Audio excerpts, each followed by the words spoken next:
Ibu sekalian, selamat datang di Pojok Pintar Manajemen. Apa kabar semuanya? Mudah-mudahan semuanya masih dalam keadaan sehat walafiat, tetap semangat dan tetap produktif, walaupun tetap di rumah aja. Terima kasih Bapak Ibu sudah berkenan datang di Pojok Pintar Manajemen seri ke-7. Tema kita hari ini adalah Creative Thinking in Marketing, a skill to stay in existing pandemic area. Baik Bapak Ibu, saya perkenalkan terlebih dahulu, Pojok Pintar Manajemen itu apa sih? Ya, ini merupakan aksi nyata dari kami PPM Manajemen untuk tetap berkarya, pantang berhenti berkarya meskipun kita di rumah aja. Jadi stay produktif. Dengan mengajak Bapak Ibu semua untuk tetap up to date terkait dengan isu-isu seputar manajemen, hari ini kita akan spesifik berbicara marketing. Apalagi di tengah pandemik saat ini yang menyebabkan kita harus tetap di rumah aja. Itu adalah topik kita di pojok manajemen hari ini, Bapak Ibu. Dan sebelum kita memulai sesi hari ini, Bapak Ibu, kita ada aturan main. Bahwa sore hari ini untuk bisa memastikan sesi kita akan berjalan dengan lebih baik, efektif, dan bisa bermanfaat untuk Bapak Ibu sekalian. Selama proses pemaparan, seperti yang sudah disampaikan oleh host kami di chat Bapak Ibu, bahwa semua pemaparan materi dan nanti akan kita akhiri dengan seri dan Q&A. Nah, selama pemaparan materi dan Bapak Ibu ada pertanyaan, Bapak Ibu cukup raise hand saja. Nah, kemudian nanti setelah proses pemaparan materi oleh kedua pemateri kita akan sajikan Q&A. Nanti untuk masing-masing sesi, kami akan mempersilakan Bapak Ibu untuk 3 pertanyaan pertama, 3 pertanyaan kedua. Mudah-mudahan cukup banyak waktu untuk kita bertanya, untuk kita mengupas lebih lanjut. Kemudian, dan jangan lupa nanti di sesi akhir Bapak Ibu, kami sangat mengharapkan feedback, masukan Bapak Ibu di akhir acara. Nanti akan ada link yang akan kami berikan kepada Bapak Ibu dan nanti akan ada gimmick spesial untuk Bapak Ibu yang beruntung. Demikian dari saya Bapak Ibu, terima kasih untuk Anda semua, terima kasih untuk kesediaannya berpartisipasi, stay tune di seri kita hari ini. Baik, tidak berlama-lama lagi Bapak Ibu, kita akan memulai sesi kita hari ini. Sebelum memulai sesi, untuk moderator hari ini, Bapak Ibu akan ditemani oleh saya. Saya Francisca, saya merupakan staf profesional di PPM Manajemen, dan kemudian saat ini saya berada di PPM Consulting Manajemen. Baik, nanti akan ada 2 pembicara kita, Bapak Ibu, ada Ibu Diana Permatasari, kemudian yang merupakan Head of Expertise Group dari Decision Science PPM, kemudian ada Bapak Yofi Suryadi sebagai founder dan CEO M-Target. Oke, CV-nya boleh Bapak Ibu lihat, nanti kita akan melihat lebih lanjut. Nah, sebelum memulai sesi juga, ingin memperkenalkan terlebih dahulu. Bapak Ibu, sebelum bergabung di seri hari ini, ada yang sudah mengenal PPM sebelumnya? Oke, bagi Bapak Ibu yang sudah pernah mengenal PPM, boleh ditunjukkan dengan chat. Sudah, oke, tidak, boleh? Raise hand. Oke, boleh dengan raise hand barangkali? Oh, Pak Bayu Mahendra, sudah. Ada yang ternyata alumni kami. Baik Bapak Ibu, saya akan perkenalkan PPM terlebih dahulu. Untuk tidak kenal maka tak sayang, jadi saya akan kenalkan. Saat ini PPM Manajemen ada layanan yang kami berikan, ada program pengembangan eksekutif, ada program pembelajaran daring, kita kenal dengan inline learning, kemudian ada pembelajaran Inggria, ada PPM Consulting, Riset dan Konsultasi Manajemen, ada Sekolah Tinggi Manajemen PPM, kemudian ada seminar dan konferensi, kami juga ada assessment, kami juga ada penerbitan buku, lembaga sertifikasi. Ini adalah jasa-jasa yang ditawarkan oleh PPM Manajemen. Nanti untuk tahu lebih lanjut, silakan Bapak Ibu berkunjung ke sosial media PPM, silakan kunjungi juga website kami di PPM Manajemen. Oke, baik Ibu, Bapak Ibu sekalian, kita akan mulai sesi kita hari ini. Kita akan awali dengan pembicara pertama kita. Ibu Diana Permatasari yang merupakan Head of Expertise Decision Science PPM Manajemen. Saat ini Ibu Diana akan membawakan Creative Thinking in Marketing, a skill to stay in existing pandemic era. Ibu Diana Permatasari juga dikenal sebagai DNA kalau di PPM. Kemudian beliau adalah kepala keahlian di Decision Science. Dalam kesehariannya beliau juga bekerja sebagai konsultan, coach, dosen, dan trainer. Wah, banyak sekali aktivitasnya ya Ibu Diana. Apa kabar Bu hari ini? Baik, alhamdulillah baik Mbak Siska. Terima kasih. Tetap semangat ya Bu, stay di rumah aja ya Bu ya. Tetap semangat. Oke, sudah siap dengan materinya Bu? Boleh? Oke, sudah share screen? Oke. Baik, kita akan mulai Bapak Ibu dengan diawali oleh Ibu Diana. Silakan Mbak. Oke, baik. Selamat siang Bapak dan Ibu. Semoga semua dalam keadaan sehat-sehat saja ya. Nah, pada siang hari ini, seperti yang telah disampaikan, saya diamanahkan untuk membawakan materi terkait dengan creative thinking, ya. Tapi hari ini spesifik di bidang marketing. Nah, ini bagaimana kita memanfaatkan creative thinking di marketing supaya kita tetap eksis, nih kata anak-anak sekarang, stay eksis di pandemic era, ya. Nah, mungkin saya tidak akan banyak mengemukakan terkait dengan data-data mengenai COVID yang saya rasa pasti Bapak Ibu sudah sangat terpapar banyak dengan data-data tersebut, tapi yang mungkin saya highlight di sini adalah seperti apa sih dampaknya pandemi COVID-19 ini terhadap marketing, terhadap bisnis, ya, terhadap perilaku konsumen kita, ya, di sini. Nah, memang ini diakui ya, Bapak Ibu, pandemi COVID-19 ini merupakan salah satu bentuk krisis yang baru yang berbeda. Kalau Bapak Ibu sempat mengalami krisis tahun 98, krisis tahun 2008, ini benar-benar krisis yang berbeda, ya, yang sangat menantang, yang bahkan kalau beberapa pengamat menyebutkan ini adalah yang paling disruptif, ya, di abad ini ya, Bapak Ibu, mengalahkan digitalisasi ya. Nah, dampaknya selain menjadi sesuatu periode yang menantang untuk semua orang di sini, COVID ini juga, pandemik ini bukan hanya saja kalau di tahun 98, di tahun 2008, itu tuh orang cuma khawatir, saya akan kehilangan pekerjaan, saya akan kehilangan pendapatan ya. Nah, tapi kalau dengan krisis yang sekarang, ini kita bukan hanya ketakutan untuk kehilangan pekerjaan, kehilangan penghasilan, tetapi juga pengaruh kepada kehidupan kita ya, kehidupan kita, kesehatan kita di sini ya. Nah, ini menjadi sesuatu hal yang benar-benar tanda kutip nih merusak kehidupan kita yang normal ya, yang biasanya nih dalam waktu yang singkat, mungkin kalau dihitung-hitung ini sudah mulai masuk ke bulan kelima ya, Bapak Ibu. Nah, ini menimbulkan pandemi COVID-19 ini menimbulkan suatu kondisi lingkungan yang baru di mana bukan hanya perekonomian yang melambat, tetapi ini juga jadi semacam mematikan kehidupan ya. Orang lebih banyak di rumah saja. Kalau kita lihat lewat jalanan mungkin sudah mulai sepi gitu ya. Dan ini juga secara otomatis mengikuti teorinya Darwin, perilaku dari orang juga berubah beradaptasi dengan kondisi baru ini ya.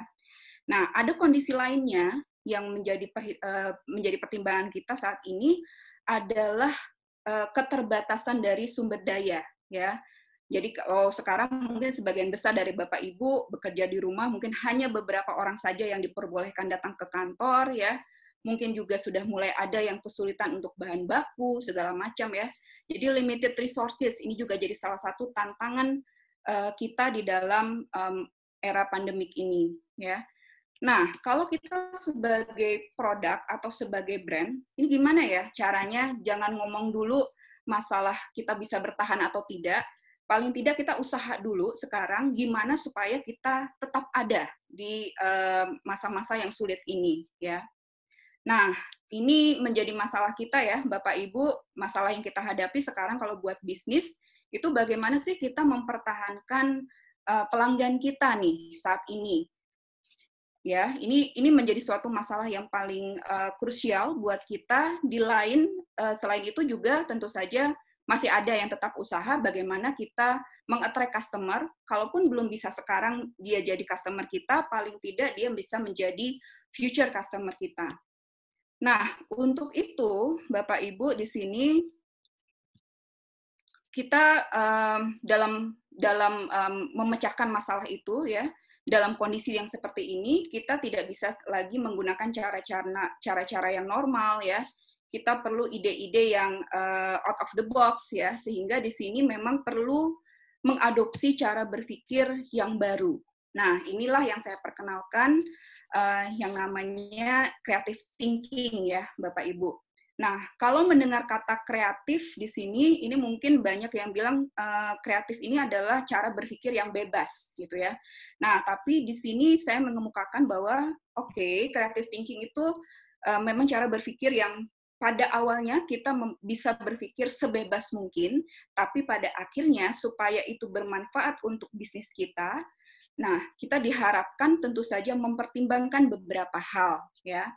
Nah, jadi apa sih itu creative thinking? Kalau kita lihat di sini bicara creative thinking yang pertama itu adalah kita bicara kemampuan ya, Bapak Ibu. Kemampuan di sini itu bisa dilatih ya. Jadi ada yang banyak bilang, oh kalau orang kreatif itu bawaan dari lahir. Enggak, kalau menurut dari beberapa literatur yang saya baca dan juga para bapak-bapak creative thinking di sini ya, yang kreator creative thinking di sini menyebutkan creative thinking itu adalah suatu kemampuan yang bisa dilatih ya, bisa dilatih, bisa dipelihara, bisa dikembangkan dan bisa juga tiba-tiba hilang. Kenapa begitu? Karena ya tidak dilatih ya. Nah, di sini jadi kita bicara creative thinking itu bicara kemampuan. Nah, kemampuan seperti apa? Nah, kemampuan di sini adalah melihat sesuatu ya. Kemudian juga mengaplikasikan apa yang kita bayangkan, yang kita imajinasikan ya. Nah, tapi tujuannya tentu saja adalah untuk menemukan solusi ya di sini Bapak Ibu. Nah, bagaimana caranya? Ya, caranya tentu saja adalah kita melihatnya itu dari sudut pandang yang berbeda, ya, dengan cara yang berbeda. Nah, itu yang kurang lebih kata-kata kunci dari creative thinking, ya, Bapak Ibu di sini. Jadi memang kemampuan yang creative thinking ini adalah kemampuan yang kita gunakan untuk menyelesaikan suatu permasalahan yang kita hadapi dengan perspektif yang berbeda, dengan cara yang berbeda, dan tentu saja diharapkan bicara di sini adalah outside of the box ya, out of the box gitu ya di sini. Nah, tapi ini juga hati-hati Bapak Ibu, masalah ide nanti, masalah outside of the box ini mungkin kita suka kadang-kadang takut, kalau kita mau mengeluarkan suatu ide, benar nggak ya ini ide yang baru gitu ya. Jangan-jangan nanti kalau saya mengeluarkan ide, ini ide yang udah pernah dilakukan oleh orang lain. Nah, ini stop dulu di situ ya, Bapak Ibu. Yang penting kuncinya di sini, kalau bicara creative thinking, bicara different viewpoint, bicara new way, nggak harus yang benar-benar baru di dunia, ya, sehingga kita takut untuk mengeluarkan pemikiran-pemikiran kita, tapi yang belum pernah kita lakukan pun itu bisa kita sebut sebagai new way, ya. Nah, itu yang mindset yang harus kita tanamkan terlebih dahulu, ya. Nah, sekarang bagaimana sih kita menerapkan creative thinking? Tadi sesuai judul itu in marketing, gitu ya. Di sini tentu saja kalau kita bicara bisnis, kembali tadi saya ingatkan creative thinking ini punya lingkupnya ya, Bapak Ibu. Lingkupnya tentu saja tidak bisa bebas, ya, karena kita memikirkan juga segala macam ide kita ini visible nggak nantinya secara bisnis ya. Nah, langkah pertama yang biasanya kita lakukan itu adalah kita punya empati dulu nih. Ya, empati dulu kepada customer kita, kepada pelanggan kita. Nah, kalau kita dalam konteks yang sekarang, ini sekarang semua orang mengalami terdampak pandemic era ya. Apa ya yang mereka rasakan, apa yang mereka harapkan ya. Kemudian apa sih yang mereka butuhkan? Nah, ini kita perlu tahu dulu nih, Bapak Ibu, supaya kita bisa dapatkan pandangan baru, ya, dapatkan sumber-sumber ide buat kita nantinya kita kembangkan lebih lanjut. Nah, dari mana kita bisa dapatkan insight ini, ya, Bapak Ibu bisa mulai dengan googling, ya, sekarang sudah cukup banyak data-data riset yang bertebaran secara bebas. Bapak Ibu bisa unduh ya untuk melihat bagaimana sih perilaku konsumen ini berubah pada saat pandemik era ini. Atau kalau kebingungan membaca data, Bapak Ibu bisa mulai dengan menghubungi satu persatu pelanggan Bapak Ibu yang Bapak Ibu kenal dekat ya, menanyakan kondisi mereka, apa yang mereka rasakan, apa yang mereka harapkan. Nah, dari situ kita dapatkan insight baru untuk kita kembangkan nanti ya. Nah, ini saya coba kemukakan beberapa data untuk nantinya kita bisa ambil insight-nya untuk bisa bikin ide apa ya kalau dengan data ini. Nah, ini data dari sebuah penelitian, bukan penelitian saya ya, Bapak Ibu, ini yang dilakukan oleh Ipsos. Kebetulan juga bukan dilakukan di Indonesia, ini dilakukan di China di awal-awal pandemik ini bermula ya. Jadi kalau Bapak Ibu lihat, ini datanya, ini ditanyakan nih kepada responden ya, apa sih kegiatan mereka selama di rumah aja pada masa karantina, ini di 20 hari masa karantina awal ya. Nah, ini ada yang warnanya orange ya, Bapak Ibu, ini yang kegiatan-kegiatan yang dulunya pada saat normal, sebelum ada pandemik, itu mungkin persentasenya kecil, jarang dilakukan. Nah, ini meningkat sangat pesat pada saat masa karantina ini. Jadi dulu kalau mau nonton film, itu kita dulu ke bioskop, ya. Kalau sekarang lebih banyak dilakukan secara online, ya. Kemudian belanja dulu juga masih ada yang sangat takut, males belanja online karena takut nanti kualitasnya jelek atau kualitasnya kurang bagus, ya. Kemudian juga, nih bekerja dari rumah, ya. Bekerja dari rumah ini menjadi sesuatu yang biasa, belajar dari rumah itu menjadi sesuatu, secara online menjadi sesuatu yang biasa, ya. Nah, ini beberapa hal yang dulunya mungkin tidak terbiasa jadi terbiasa. Jadi kalau kita lihat highlight-nya di sini lebih banyak aktivitas sekarang dilakukan secara online ya, Bapak Ibu. Nah, insight lagi yang berikutnya di sini Bapak Ibu, bagaimana konsumen ini memandang masa depan ya. Mereka membayangkan mungkin beberapa bulan kemudian sesudah pandemik ini berakhir, apakah mereka tetap optimis atau pesimis nih di sini. Jadi kalau dilihat ada 42% yang masih confident dengan masa depan, tapi mereka tetap menjaga spending-nya ya, jadi tidak berlebih-lebihan.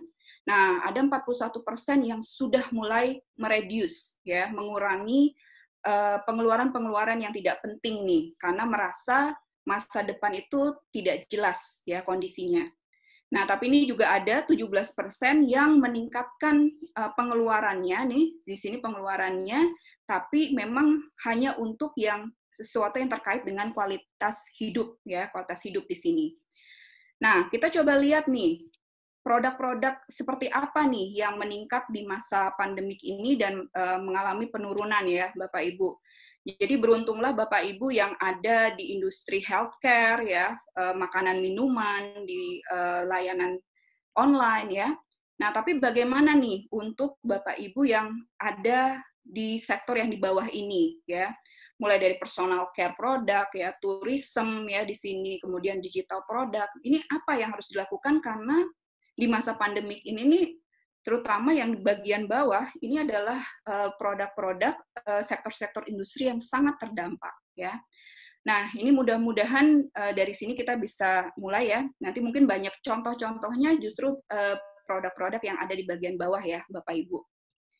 Nah, langkah kedua, kalau kita sudah tahu apa yang konsumen rasakan, harapkan ya, di sini barulah kita mulai gimana ya caranya kita bisa bantu mereka. Nah, ini mindset yang harus ditanamkan. Kita bisnis boleh, tapi ini lebih kalau di masa yang krisis gini, masa sulit kayak gini, mindset kita nih harus mulai diubah ke arah menolong ya, membantu customer kita melewati masa-masa sulit ya.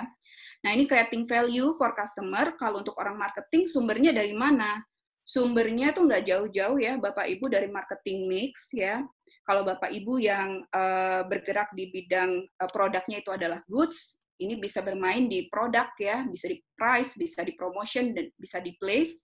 Nah, kalau untuk Bapak Ibu yang bergerak di bidang services, di layanan, itu ditambahkan dengan people, physical evidence, dan proses. Nah, ini sumber-sumber yang bisa nantinya jadi ide untuk kita pada saat offering sesuatu kepada pelanggan kita di sini. Oke.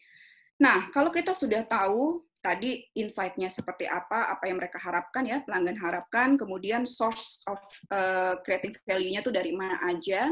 Nah, di sini biasanya mulailah kita memikirkan nih, ya, kira-kira kita bisa support apa ya ke customer kita, bisa bantu apa. Nah, mulai dengan idea generation. Nah, kalau pada tahapan ini biasanya kita mengeksplorasi banyak hal ya, Bapak Ibu. Nah, ini memang pada tahapan ini biasanya digunakan diverging teknik ya. Jadi kita membuka seluas-luasnya pemikiran-pemikiran yang ada, bisa muncul dari kita sendiri, bisa dari kita melihat apa yang dilakukan oleh orang lain ya di sini. Nah, kalau bicara teknik, ini banyak sekali teknik yang bicara bagaimana kita mengeksplorasi ide ya. Ini sebagian kecil saja yang saya cantumkan ya. Mungkin kalau Bapak Ibu terbiasa sehari-hari dengan brainstorming ya dengan teman-teman kantor. Nah, ini masalahnya mungkin akan sedikit kesulitan ya di masa pandemik ini yang harus bekerja di rumah masing-masing. Nah, ini saya pilihkan metodenya yang biasa umum digunakan, yang gampang, paling mudah itu adalah yang Scamper ya. Scamper di mana nanti Bapak Ibu bisa melihat, misalnya kalau kita bicara dengan produk, kira-kira fitur dari produk apa yang bisa kita substitusi ya di masa pandemik ini sehingga bisa lebih bermanfaat di masa pandemik untuk konsumen kita. Nah, ini biasanya menggunakan metode ini ya, Bapak Ibu, atau fitur apa ya yang bisa kita hilangkan dari produk kita karena itu tidak berguna di masa pandemik ini. Nah, itu juga jadi salah satu yang bisa kita jadikan acuan. Nah, di tahapan ketiga ini biasanya nanti Bapak Ibu akan dapatkan banyak sekali ide ya, paling tidak ada beberapa ide di sini. Nah, bagaimana caranya kita memutuskan mana nih yang akan kita implementasikan? Jadi pastinya itu adalah butuh sesuatu yang cepat ya.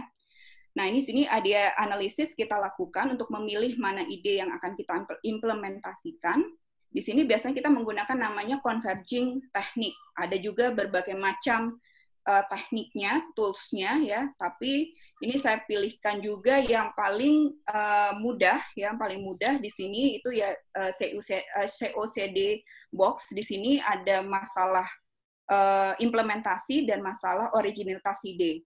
Nah, biasanya kalau nanti Bapak Ibu idenya setelah dievaluasi jatuhnya di dua box ini, inilah yang kita implementasikan saat ini.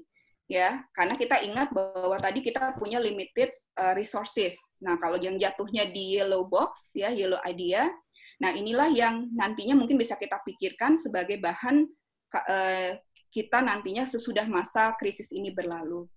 Nah, itu mungkin tahapan-tahapannya ya Bapak Ibu yang bisa Bapak Ibu lakukan ya. Berikutnya ini mungkin ada beberapa contoh ya, contoh yang saya coba sarikan di sini terkait dengan, saya lihat ini adalah sesuatu hal yang kreatif ya, yang mungkin secara tidak sengaja ditemukan oleh si pemilik restoran atau chef di sini ya. Jadi misalnya kalau untuk restoran, dulu ini mungkin menjadi sesuatu yang wajar ya, setiap hari Sabtu atau Minggu itu sekeluarga makan bersama ya. Tapi karena kondisi yang sekarang tidak boleh, banyak restoran yang tutup ya. Tutup itu maksudnya tutup untuk makan di tempat ya, tapi masih menerima yang lain.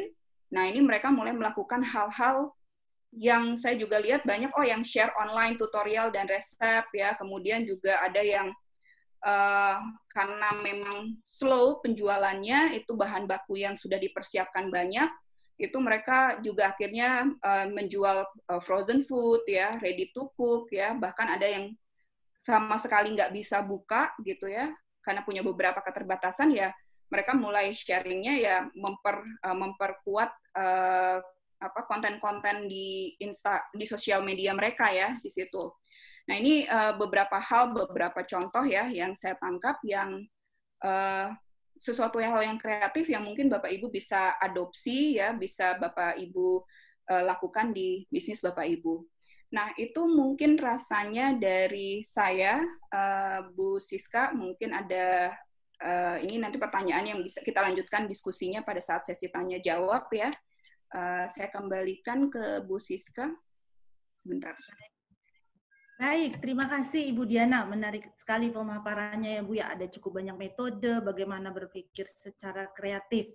Baik Bapak Ibu, dengan tidak mengulur waktu, kita akan lanjut kepada pembicara kedua terlebih dahulu. Pembicara kedua kita adalah Bapak Yofi. Bapak Yofi sudah ada standby di sana Pak? Bisa cukup jelas suara saya Pak? Jelas, jelas. Baik, Bapak Yofi adalah merupakan founder dan CEO dari M-Target, Bapak Ibu. Saat ini Bapak Yofi memiliki 2 putri, betul ya Pak? Hobinya bermusik. Hobinya bermusik tapi bergerak di bidang IT. Nah, ini menarik sekali. Nah, kemudian Bapak Yofi juga akan memperkenalkan kepada kita saat ini bagaimana sebenarnya apa yang dilakukan oleh M-Target. Betul ya Pak? Ya. Baik. Untuk mempercepat dan nanti barangkali sudah banyak pertanyaan yang akan segera masuk. Saya persilakan Bapak Yofi untuk share screen terlebih dahulu barangkali Pak. Oke. Sebelumnya terima kasih banyak ya dari PPM dan Bu Diana, asik banget pemaparannya. Oke, kita langsung mulai aja ya. Jadi kita bicara soal creative thinking in marketing, a skill to stay exist. Kalau saya nih beberapa waktu lalu udah sempat ngobrol-ngobrol sama tim, sama kita ada beberapa webinar. Jadi dunia ini ya, ini saatnya muter cepet banget gitu loh, benar-benar cepet banget. Jadi kita harus be more kreatif dan manusia. Nah, nature-nya adalah begitu kepepet, terdesak, kreatif. Selalu kreatif. Oke, kita mulai langsung. Jadi balik tetap ini background-nya, ini framework-nya COVID-19. Jadi kalau sekarang tuh saya suka ngomong sama teman saya, salaman, pelukan, cipika-cipiki, lu tuh 2019 banget deh. Gitu. Udah bukan zaman dulu. Jadul itu adalah 2019 atau Januari 2020. Actually. Jadi kita bahkan apa yang kita lakukan di 2020 kalau ketemu orang. Sekarang menghindar, social distancing, 6 meter, 2 meter, dan lain sebagainya. Jadi kita tuh ya itulah, dunia kita tuh lagi benar-benar kalibrasi dan per hari hitungannya ya. Sampai saya sekarang lupa hanya bersosialisasi in physical sama orang gitu ya. Kayak curiga-curiga gitu kan, nih orang ngomongnya nyiprat gak ya gini. Terus kalau ya kurang lebih seperti itu ya, kita hidup lagi masa seperti ini. So lewat, memang angkanya naik terus dan satu hal yang saya percaya yang saya masukkan ke dalam pemikiran saya adalah begitu saya ngobrol sama teman-teman orang yang bilang nanti kalau pandemi ini berakhir, actually coronavirus ini belum akan bisa hilang. Jadi yang kita harus lakukan adalah bagaimana kita beradaptasi, reinvent di masa seperti ini. Karena semuanya akan berbeda nanti. Contohnya webinar seperti ini ya. Seminar akan jadi webinar untuk beberapa saat, at least sampai vaksin ditemukan dan lain sebagainya. Gitu. Konser apalagi udah bisa dipastikan tidak ada gitu loh. Nah, yang lucu kemarin tuh di Norwegia kalau nggak salah ada musisi yang ngegelar konser, tapi modelnya yang nonton tuh kayak drive-thru, kan pakai mobil-mobil, gitu. Jadi kita balik lagi ke zaman dulu, nonton drive-thru bioskop di Ancol. Mungkin saya doang kali yang ngerasain kali ya. Yang teman-teman yang partisipan di sini, apa itu drive-thru? Taunya McD. Oke, lanjut. Saya bicara dengan sedikit aja soal background-nya marketing ya. Kita mulai dari mass marketing. Dari dulu itu mass marketing istilahnya tuh bikin sesuatu, tempel di tempat umum, berharap orang lihat.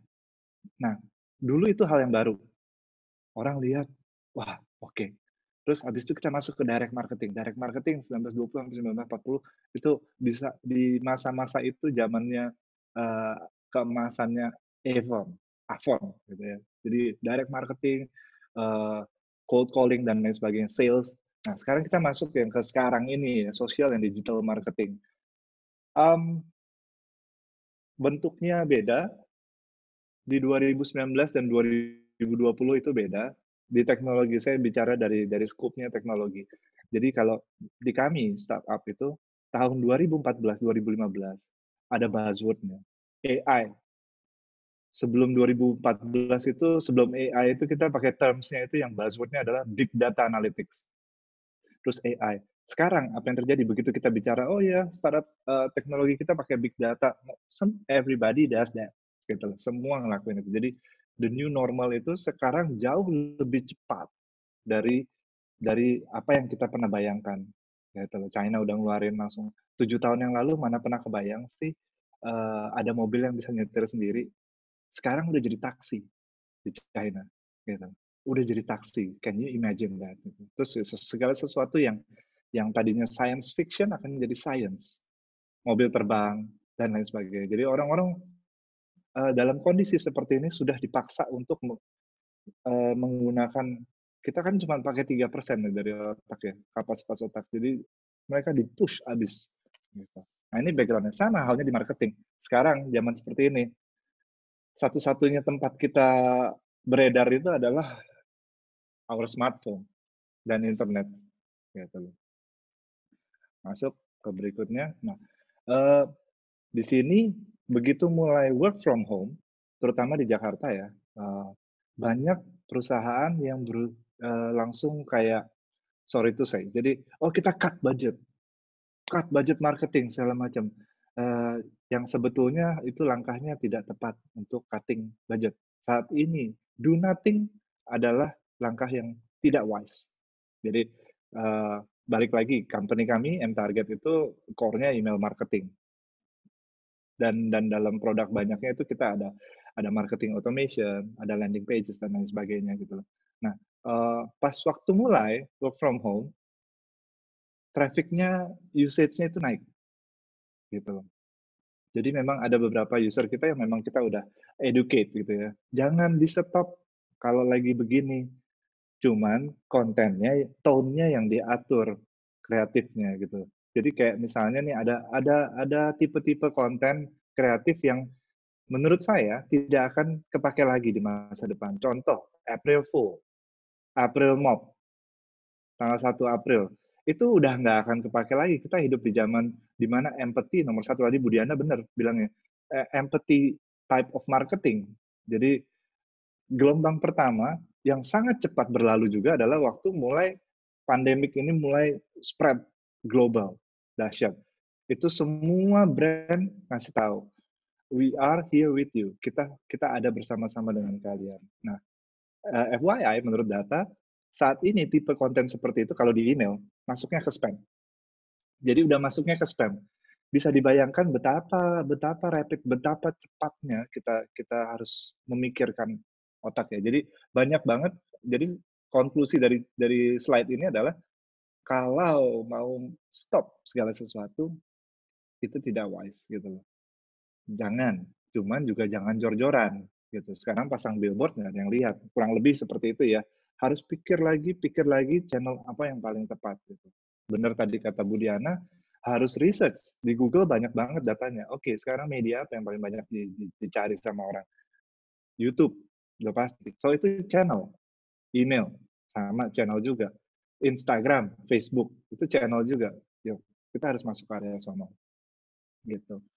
Nah, ini tadi ngomongin creative thinking, di scope-nya marketing, sebetulnya nggak ada yang baru. Apa yang saya akan sharing ini bukan rocket science di masa-masa COVID ini, tapi apa yang kita sudah pelajari di beberapa tahun yang lalu, sekarang waktunya diterapkan dengan penuh disiplin.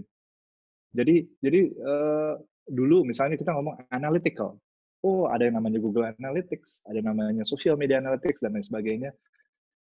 Itu biasanya oleh para marketers kan sebagai to have aja. Sekarang mau nggak mau harus nyemplung ke dalam, harus lihat dalam, di drill abis datanya. Oke, kenapa? Karena keterbatasan budget dan goal-nya adalah efektivitas. So analytics ini harus dilihat. Oke, kita lihat response, eee, terutama kalau sekarang marketing saya selalu bilangnya tuh marketing sekarang hybrid ya. Kalau orang zaman dulu bilang, "Oh, marketing itu tukang ngabisin duit, sales itu ujung tombak perusahaan." Sekarang, sales harus bisa melakukan marketing, marketing harus bisa berjualan, gitu loh. Jadi harus bisa menghasilkan revenue. So it's a hybrid.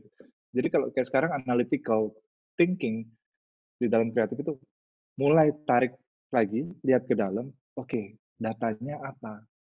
Datanya apa? Ya. Terus namanya analisis, itu selalu cari ada spike yang mana, spike ke atas atau spike bawah. Kenapa?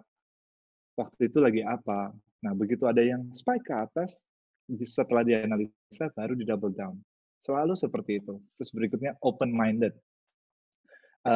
Open-minded ini problem dari kita semua.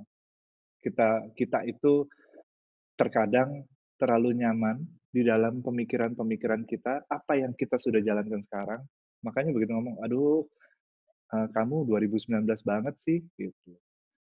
Sekarang mau nggak mau harus berubah, open minded. Jadi benar-benar research.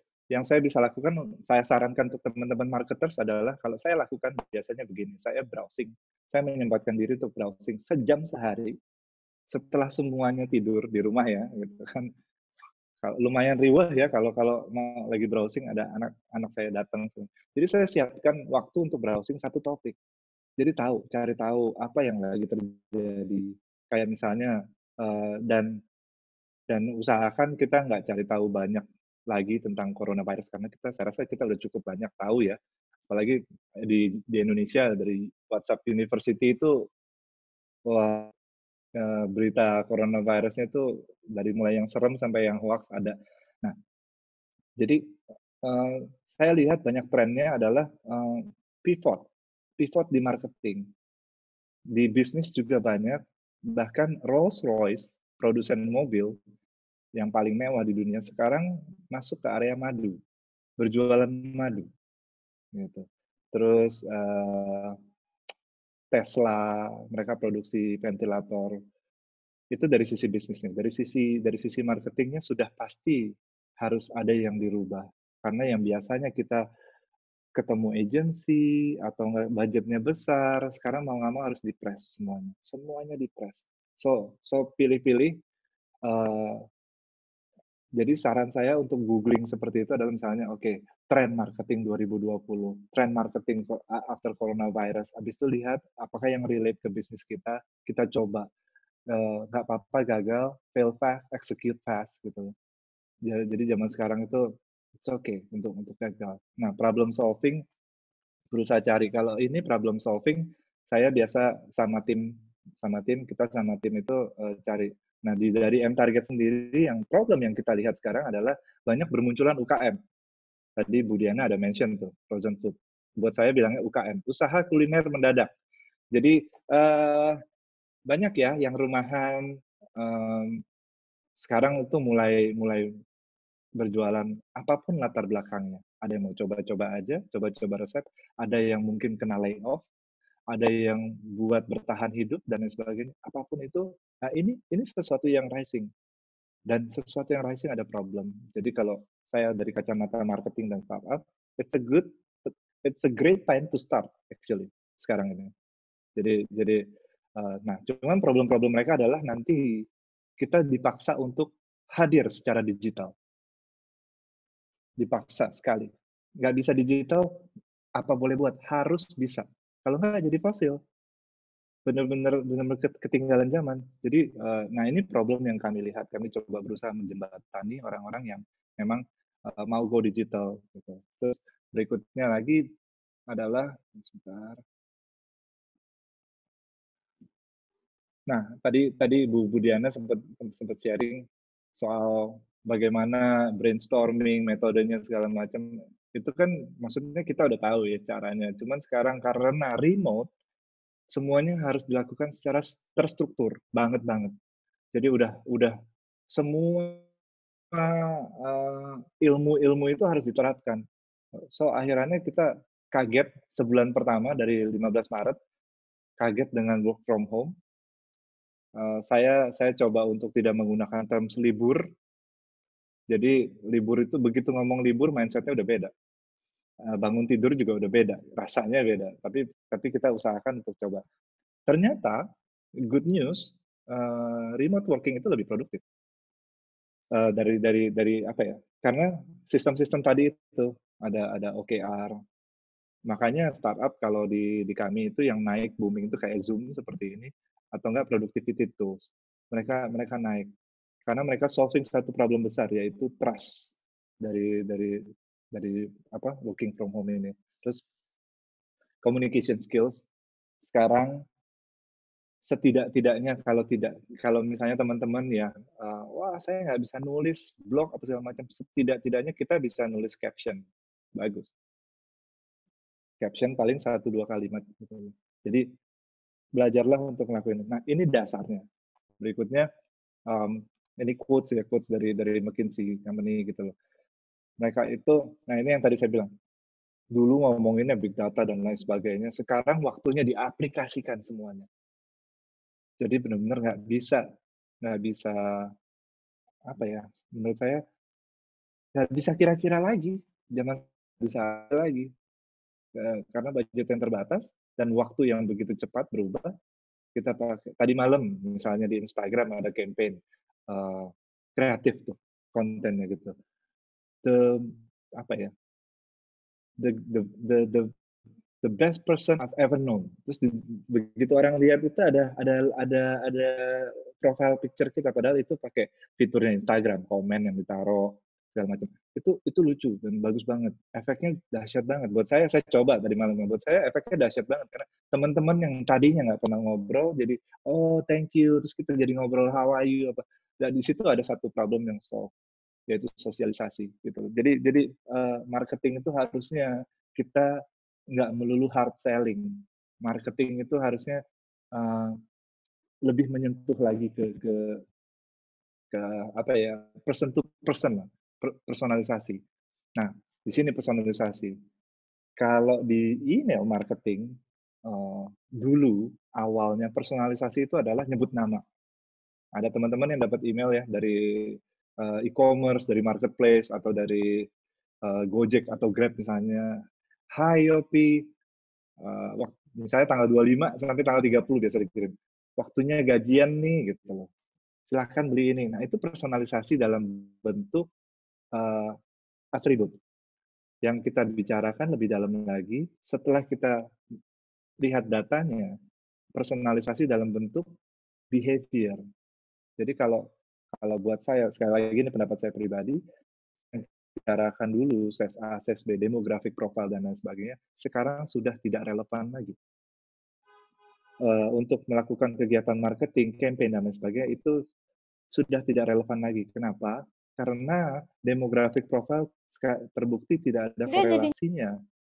Tidak ada korelasinya dengan behavior kita di net. Gitu. Jadi udah two different world.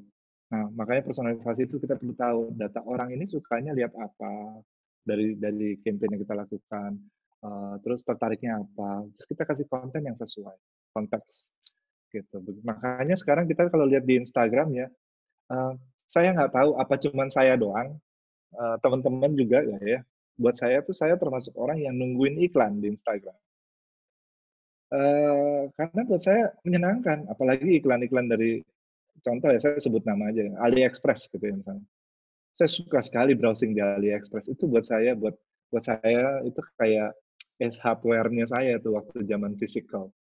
Datang, lihat-lihat, wah ada di AliExpress saya pun suka seperti itu. Dan saya nunggu sekali, mereka sekali ngasih iklan tuh 10 barang. Saya tebak-tebak, dia ngasih saya apa ya. Nah itu dengan kemampuan data analytics mereka yang dahsyat. Mereka bisa ngasih seperti itu. So konteks. Terus dynamic. Kita harus tahu channel apa yang paling banyak dipakai. Nggak semua channel buat kita, gitu. Nggak semua channel buat kita. Perlu dilakukan studi lagi channel-channel apa yang bertahan bertahun-tahun, gitu. Yang ekonomis dan apa konversinya tinggi. Jadi tadi di sum up slide ini adalah setelah kita memikirkan sesuatu yang kreatif, googling, belajar, menerapkan disiplinnya, we have to give the right message to the right person at the right time. Gitu. Intinya seperti itu. Nah, berikutnya ini saya bicara sampel. Jadi habis ini kayaknya lebih enak Q&A, ngobrol langsung. Nah, ini sesuatu yang saya ambil sampelnya ya dari retail, misalnya Mango. Mango salah satu user kita juga. Seperti kita tahu retail itu kan pasti terpukul gitu ya. Yang ada di mall, yang ada tokonya itu terpukul. Tapi apa yang mereka lakukan? Mereka bergerak ke user-user mereka, mereka kasih satu item aja, bukan katalog gambreng gitu ya. Jangan pernah kalau lagi melakukan kegiatan campaign ini, jangan pernah saya nggak nemu bahasa yang lebih formal lagi, saya ngomong pakai bahasa Italia aja, dijembreng gitu banyak. Jadi, ada 15 item sekaligus, jangan. Jadi memang waktunya kita tuh satu, yang kena di-keep, di-treat lagi dengan next product. Terus selalu seperti itu. Langsung nggak efek? Nggak langsung efek. At least kita ngasih message ke mereka, gitu. Karena saya ada datanya, saya lupa taruh di sini. Di saat-saat seperti ini masih punya keinginan dan kemauan untuk belanja, gitu. Saya coba buktikan ke diri saya sendiri ya. Saya coba browsing misalnya Tokopedia gitu.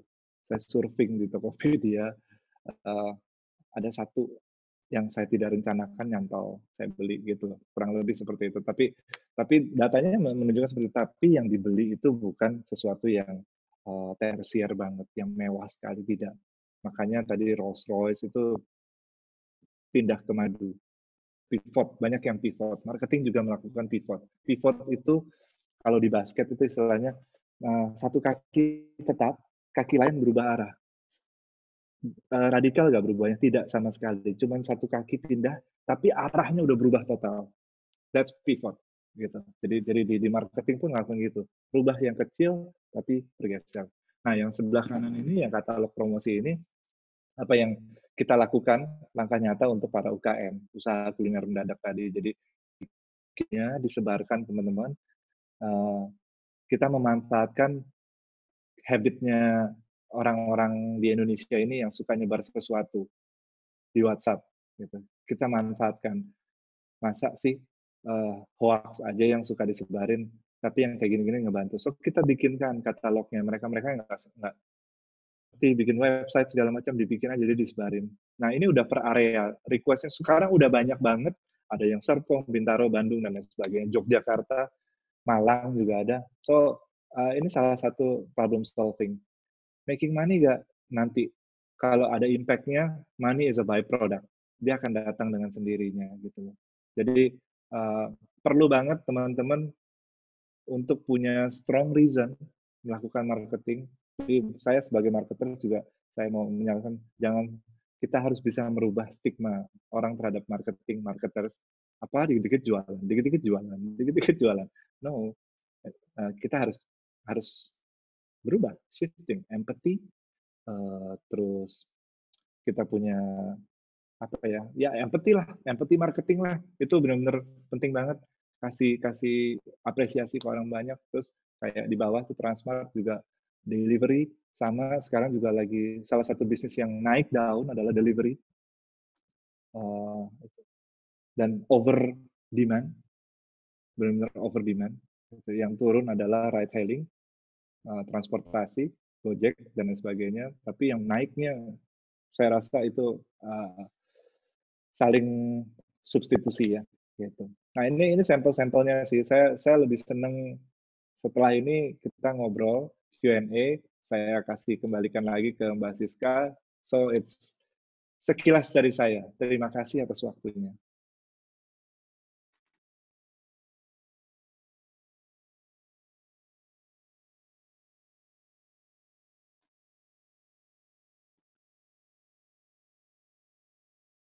Baik, terima kasih Bu Diana dan Pak Yopi. Menarik, saya jadi dapat sebutan baru nih Pak. Usaha kuliner dadakan, betul ya? usaha kuliner mendadak. Dan sepertinya sedang menjadi tren. Menarik sekali tadi bahasan yang dibawakan oleh Ibu Diana dan kemudian apa yang dibawakan oleh Pak Yopi. Terima kasih banyak Bapak Ibu untuk paparannya. Sekarang kita akan buka Bapak Ibu sesi pertanyaan seperti tadi yang sudah diinfokan di bagian awal. Kami akan bagi dalam beberapa sesi. Silakan Bapak Ibu, raise hand-nya kami tunggu. Barangkali ada yang hendak bertanya. Silakan. Sudah ada yang bertanya? Boleh raise hand terlebih dahulu? Saya boleh dibantu. Oke, ada yang hendak bertanya? Silakan Bapak Ibu raise hand terlebih dahulu. Oke, sambil menunggu Bapak Ibu untuk raise hand, kembali saya ingatkan, silakan. Sangat terbuka kesempatan untuk kita bertanya, menggali lebih banyak sebenarnya bagaimana marketing itu akan survive, itu akan dapat berkembang di pandemik saat ini. Barangkali untuk mengawali, saya ingin bertanya baik ke Ibu Diana maupun ke Pak Yopi. Sebenarnya Pak, kan kita kalau dalam situasi seperti ini, orang mau tidak mau harus cepat beradaptasi.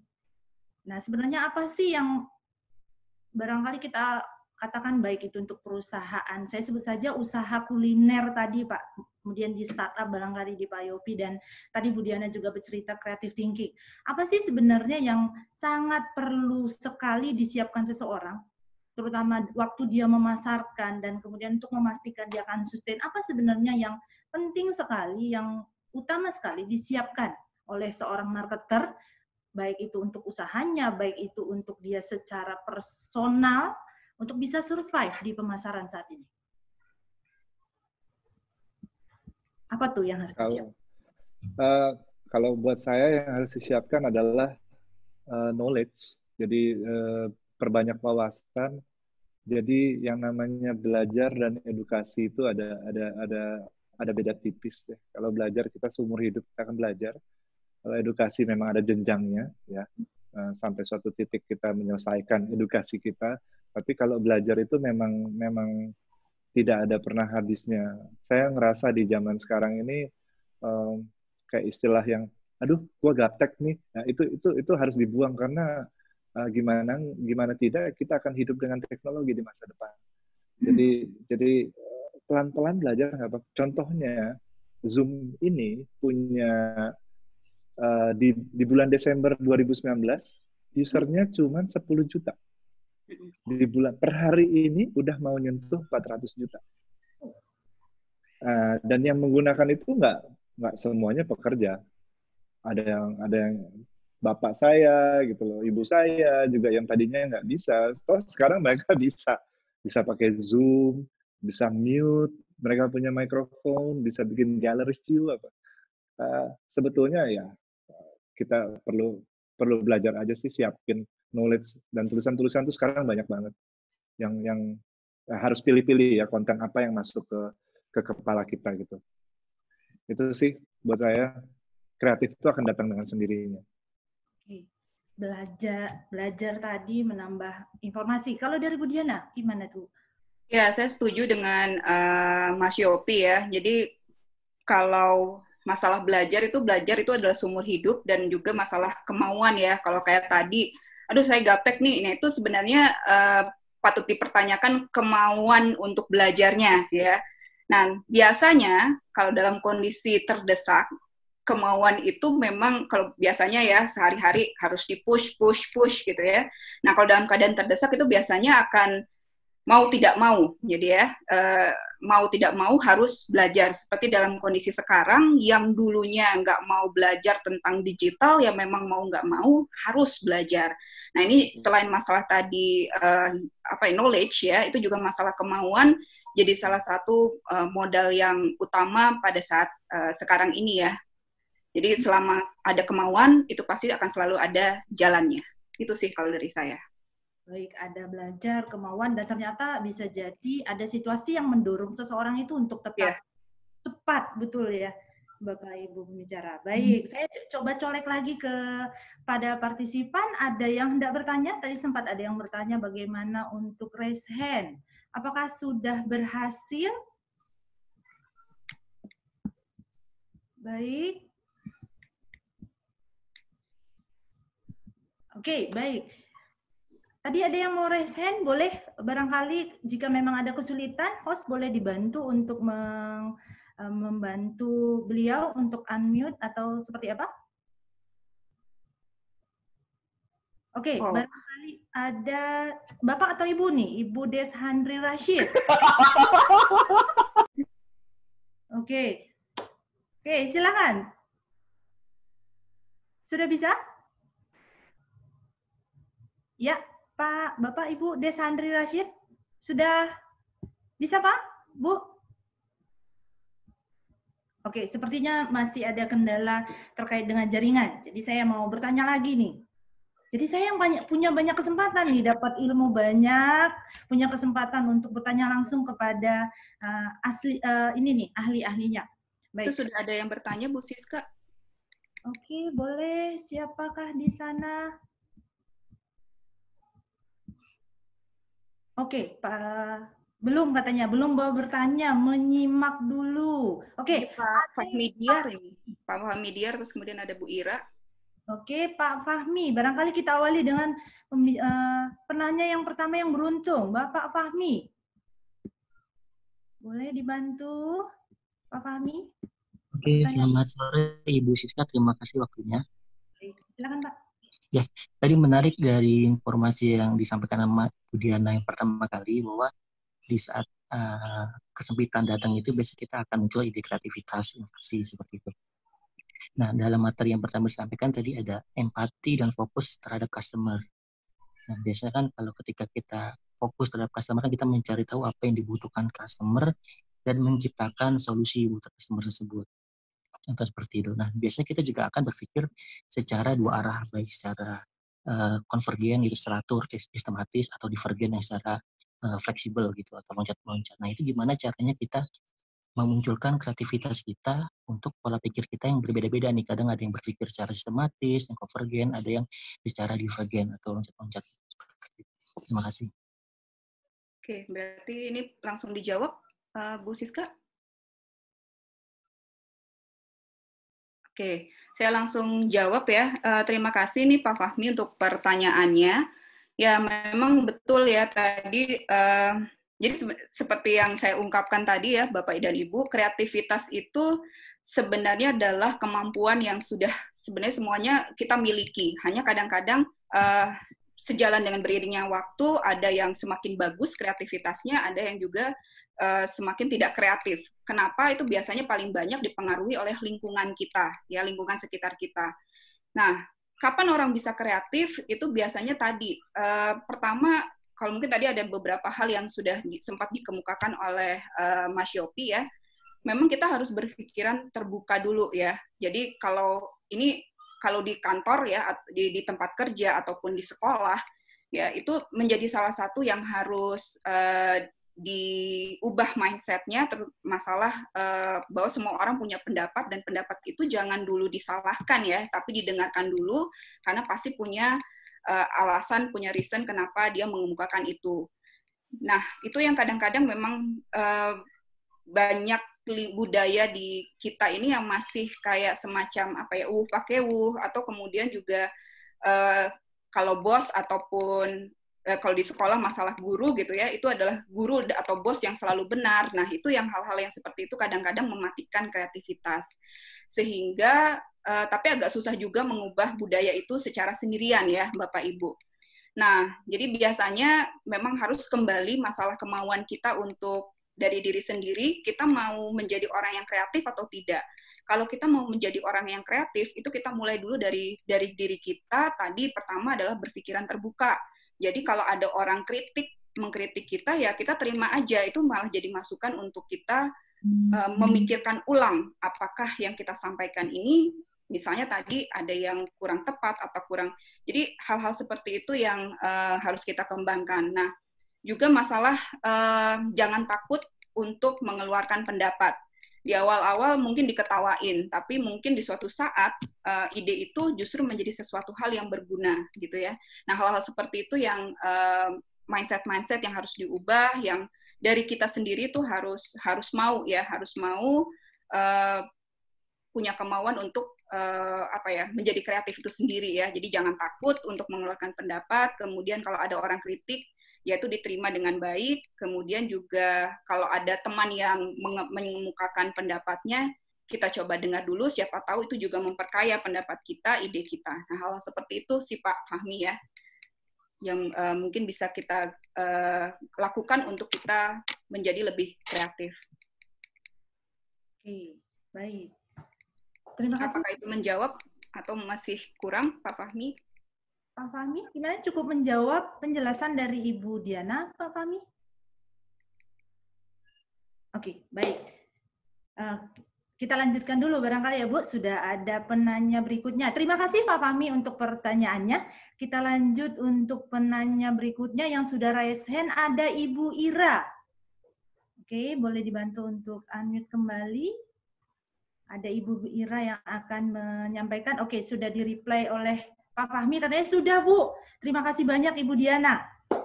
Baik, berikutnya, ada penanya berikutnya. Ibu Ira, silakan.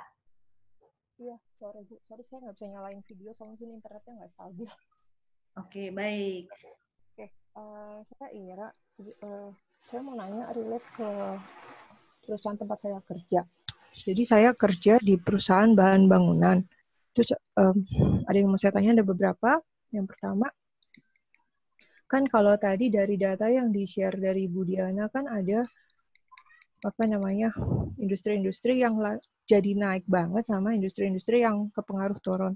Kebetulan bahan bangunan kan termasuk yang kepengaruh turun, tapi untungnya kami masih boleh buka operasional lah toko-toko bangunan itu gitu kan. Nah, untuk di sosmed sendiri kami udah jalan. Jadi pas waktu awal-awal yang lagi campaign pakai masker, terus stay at home aja, itu kita udah mulai pakai itu di materi sosmed kita. Tapi makin ke sini kan kita jadi kayak, kok kayaknya takutnya diulang-ulang ngomongin masker, kayak gitu lagi. Akhirnya kita coba relate sama produk yang kita gitu. Ini minta tolong di feedback aja udah bener atau belum gitu ya. Kebetulan produk kita tuh kan ada atap fiber semen atau orang ngomongnya asbes. Jadi kemarin kita bikin konten itu mumpung banyak waktu di rumah aja, jadi makin banyak waktu nih buat perhatiin kondisi rumah. Coba deh cek atap rumah dan karpet kalian, udah mesti dibenerin belum, kayak gini-gini. Kira-kira konten kayak gitu tuh apa ya, laku nggak ya? Atau malah kesannya kayak kok maksa banget sih gitu, mau jualan tapi manfaatin kondisi kayak gini gitu. Itu yang bikin saya masih agak-agak galau untuk lanjut lagi dengan tipe konten kayak begitu gitu. Terus yang kedua, ini kira-kira bakal berapa lama ya kondisi kayak gini? Karena kan kami di marketing juga mesti planning kan aktivitasnya, apakah mau online-nya lanjut lagi seperti apa mau lanjut bikin webinar, sampai kapan, berapa lama, schedule-nya gimana. Terus untuk yang kayak branding toko, visi toko, apakah itu bakal berapa lama, kita agak-agak underground kayak begini. Terus sama satu lagi. Baik, dua saja barangkali ya Bu. Oh, dua aja. Oh ya udah, oke. Baik, boleh diawali. Ya, makasih ya. Terima kasih Bu Ira untuk pertanyaannya. Tunggu Pak Evi. Oke. Bu Ira ya. Betul, Pak. Ya, thank you. Pertanyaannya bagus sekali dan saya ngerasa saya appreciate banget ya.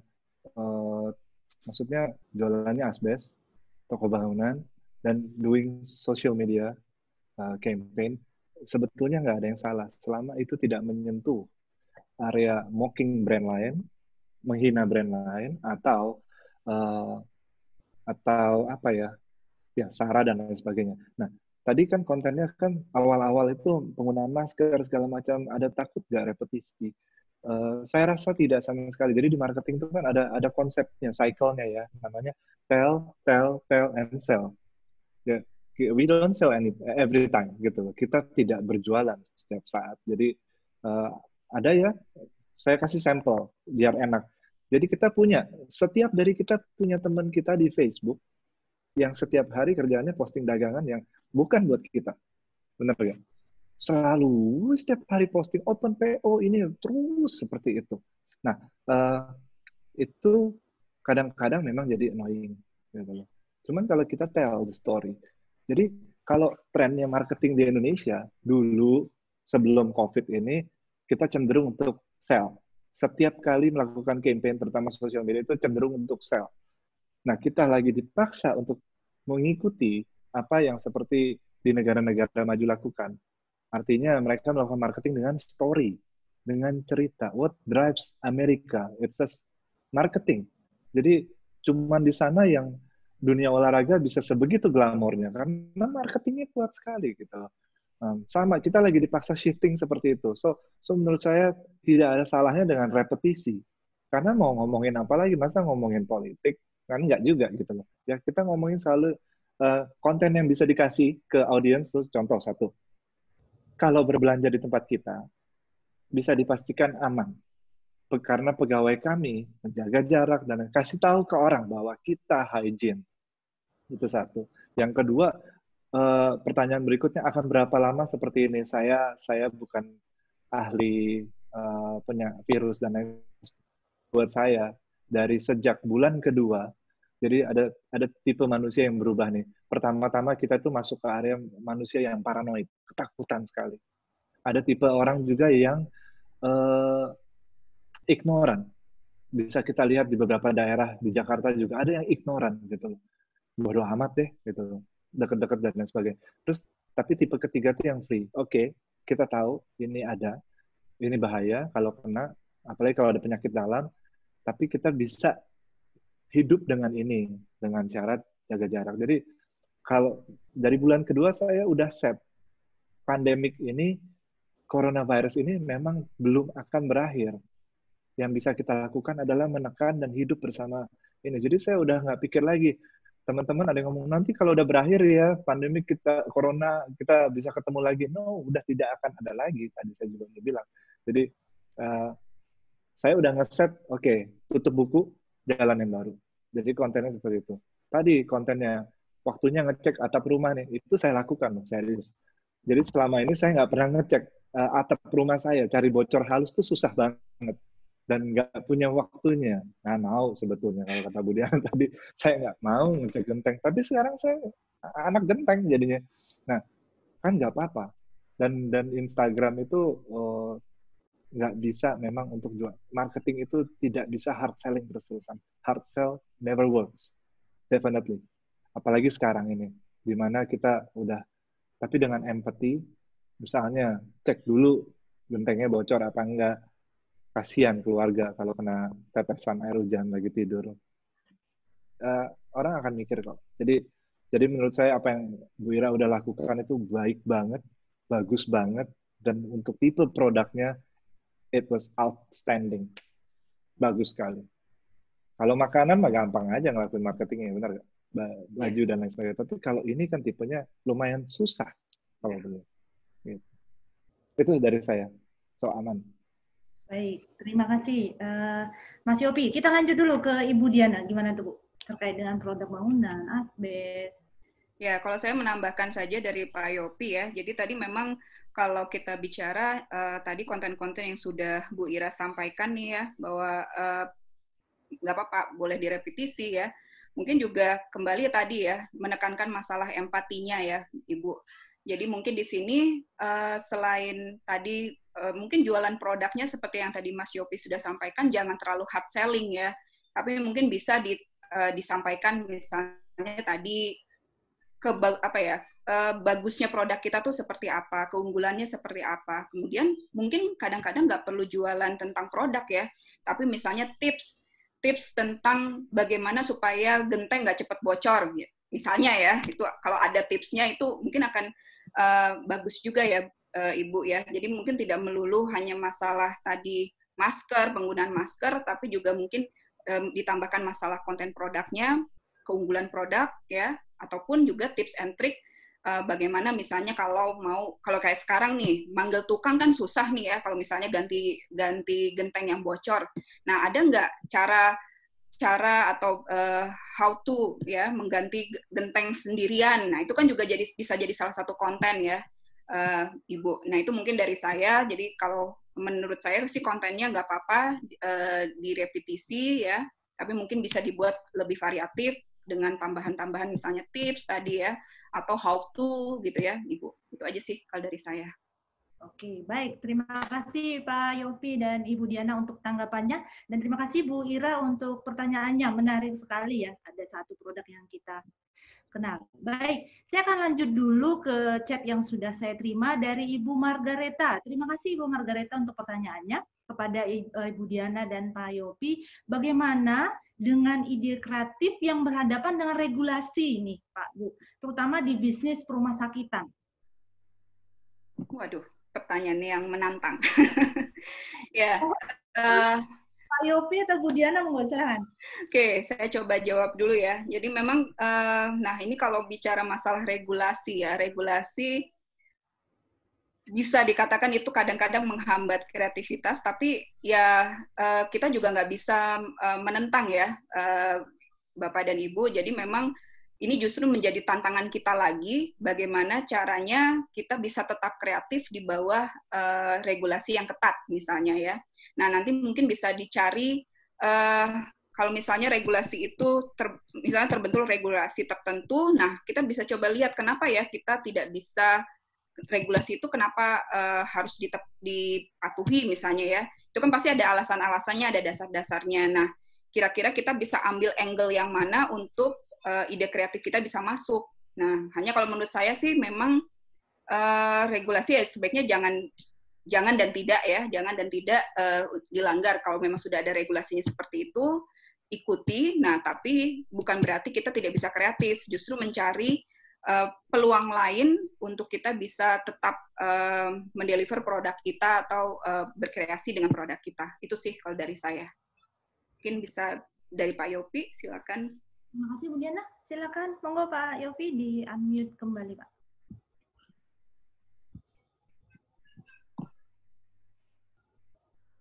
Masih di-mute sepertinya, Pak.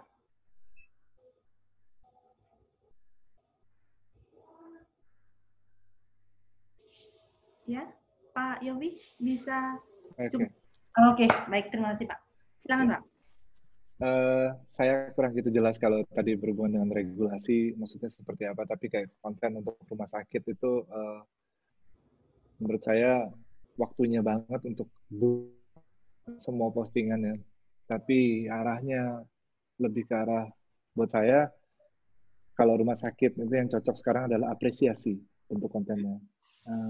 Banyak banget tim di dalam rumah sakit itu yang bisa diapresiasi gitu atas apa yang mereka kerjakan, apa yang mereka lakukan, bertaruh nyawa boleh dibilang kalau yang rumah sakit itu ya. Buat saya bukannya humble brag, kalau istilah anak sekarang tuh humble brag. Jadi kayak kesannya pamer tapi dalam bentuk rendah hati. No, nggak sama sekali. Tapi memang harus dikasih lihat kondisinya gitu loh. Pak siapa gitu ya, Pak siapa setiap hari beliau juga punya anak dan lain sebagainya, punya keluarga, tapi mereka itu. Jadi tipe konten seperti yang rumah sakit, apa sih efeknya saat itu juga? Enggak ada orang mau langsung, kita berharap untuk tidak masuk ke rumah sakit sekarang saat ini ya gitu. Tapi begitu keadaan mulai membaik, yang pertama diingat kalau sakit rumah sakitnya ibu, gitu. Sudah pasti. Jadi makanya tadi saya bilang sangat tidak bijak kalau para marketers do nothing di masa seperti ini. Karena bukannya memang buat berjualan, kita berlomba untuk jadi orang pertama yang diingat, top of mind, gitu loh. Jadi seperti itu. Jualan boleh sekali-sekali, tadi ada cycle-nya. Cuman kalau sekarang itu kalau rumah sakit, nah kalau regulasi saya setuju dengan Bu Diana, lebih baik kita atur tone-nya. Jangan nyerempet-nyerempet ke regulasi dan lain sebagainya. Masih banyak banget yang bisa digali. Nggak perlu sampai seperti itu. Itu sih. Nanti boleh sekali-sekali. Tapi bentuknya juga formal. Lebih ke announcement kalau ada hubungannya dengan regulasi. Itu sih menurut saya. Oke. Baik, mudah-mudahan sudah menjawab dengan jelas Ibu Margareta. Terima kasih untuk pertanyaannya. Terima kasih Ibu Diana dan Pak Yopi. Saya lanjut kepada penanya berikutnya. Sudah ada yang raise hand, Bapak Ibu Mityan. Oke, boleh dibantu untuk di-unmute-kan kembali, teman-teman. Oke, silakan. Bapak Ibu Mityan, boleh mendengar kami dengan jelas?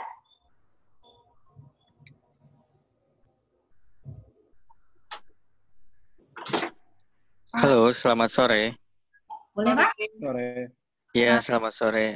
Sorry, untuk video saya tidak bisa tampilkan, mungkin sinyalnya nggak terlalu bagus, jadi biar suaranya terdengar jelas. Jadi ada beberapa hal yang ingin saya diskusikan. Tadi menarik ya untuk yang topik disampaikan oleh Ibu Diana dan juga Bapak Yopi terkait empati. Jadi mungkin saya akan to-do case aja. Jadi di perusahaan saya itu mungkin persinggungannya dengan tenaga kesehatan, ya kan?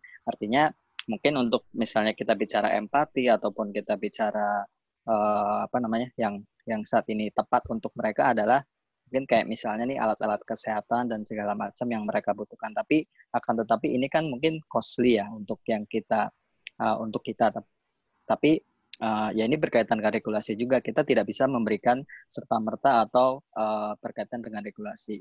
Jadi bagaimana baiknya atau hal seperti apa yang harus kita lakukan untuk menunjukkan empati kita kepada customer kita yang itu adalah tenaga kesehatan selain memberikan bantuan atau berupa biaya atau apapun. Mungkin itu sih yang ingin saya share, karena di sini menggarisbawahi having empathy for your customer, dan apa sih yang tepat selain dalam bentuk dalam bentuk barang atau dalam bentuk apapun. Itu aja. Mungkin itu dari saya. Mungkin bisa pencerahannya dari Ibu Diana dan dan Pak Yopi. Terima kasih. Baik. Terima kasih Pak Midian. Silakan, mau Ibu Diana dulu atau Pak Yopi dulu? Oke, kalau dari saya ya Pak Midian, tadi sebenarnya melanjutkan dari jawaban Pak Yopi ya. Jadi kalau kita bicara tentang bantuan, tentang ini mungkin sudah banyak juga yang dilakukan oleh banyak orang ya. Mungkin nanti ada sampai titik jenuh tertentu ya. Bukan orang nggak mau nolong, tetapi lebih kayak, wah ini sudah over banget info-info tentang itu.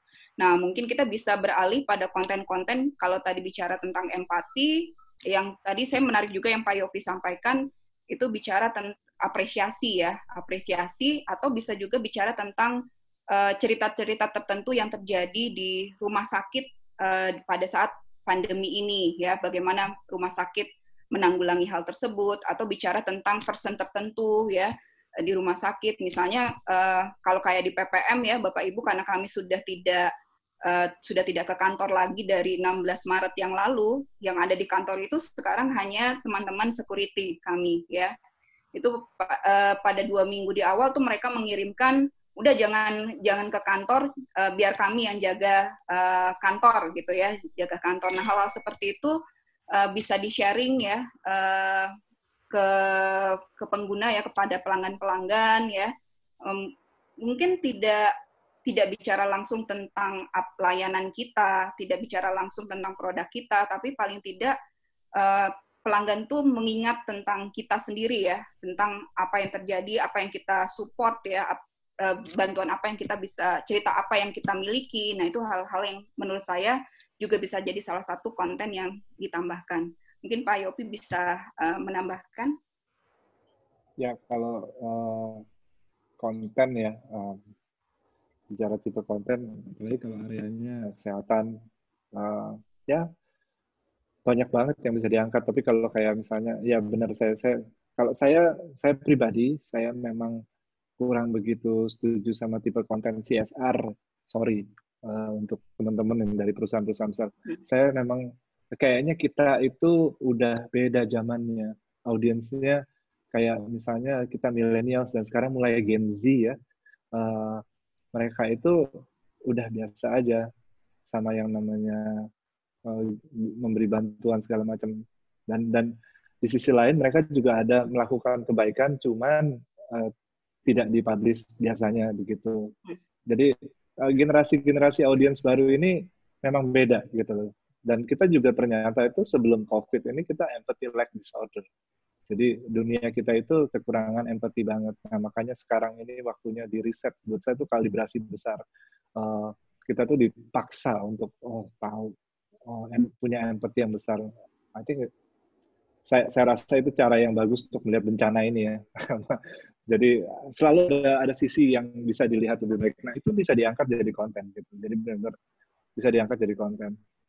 Saya rasa sih ini saran pribadi doang, saran pribadi. Jadi hindari dulu tipe konten seperti CSR, membantu apa, sumbangan, terus lagi pegang ini di foto berdua, mau lupakan dulu. Jangan, please. Nah, jadi kita lebih ke arah kayak bukti nyata, apresiasi itu better. Ya. Gitu. Baik. Semoga membantu. Kemudian Pak Yopi untuk penjelasannya. Mudah-mudahan sudah dijawab. Pak Midian, terima kasih. Saya lanjut lagi. Ini sepertinya antrian untuk pertanyaan sudah semakin banyak. Saya lanjut dulu ke Pak Agung Dwi Pramana. Oke, silakan Pak Agung, sudah di-unmute juga. Silakan Pak, pertanyaannya. Oke. Selamat sore. Sebelumnya terima kasih banyak ya untuk PPM yang sudah sempat membahas masalah marketing di era pandemik seperti ini. Saya sebenarnya bukan bergerak di bidang marketing, tapi pembahasan ini cukup menarik bagi saya sehingga saya ikut pada sore hari ini. Sebenarnya yang ingin saya tanyakan ke Mbak Diana dan juga Pak Yopi cuman terkait dengan, saya wondering aja sih, gimana sih cara marketing itu ketika menghadapi mereka harus berjualan di saat era-era seperti ini untuk mereka yang bergerak di bidang brand-brand mahal atau premium, dan juga mereka yang bergerak di bidang brand yang benar-benar terdampak langsung terkait dengan COVID ini. Misalnya seperti pariwisata, hotel-hotel, dan juga penerbangan gitu loh. Apakah memang marketing itu harus stop dulu nih, perusahaan itu harus stop dulu, nanti kembali bergerak setelah COVID ini mereda, atau bagaimana ya Pak ya, Bu ya? Oke, itu saja Pak Agung. Baik, terima kasih. Silakan. Dan Pak.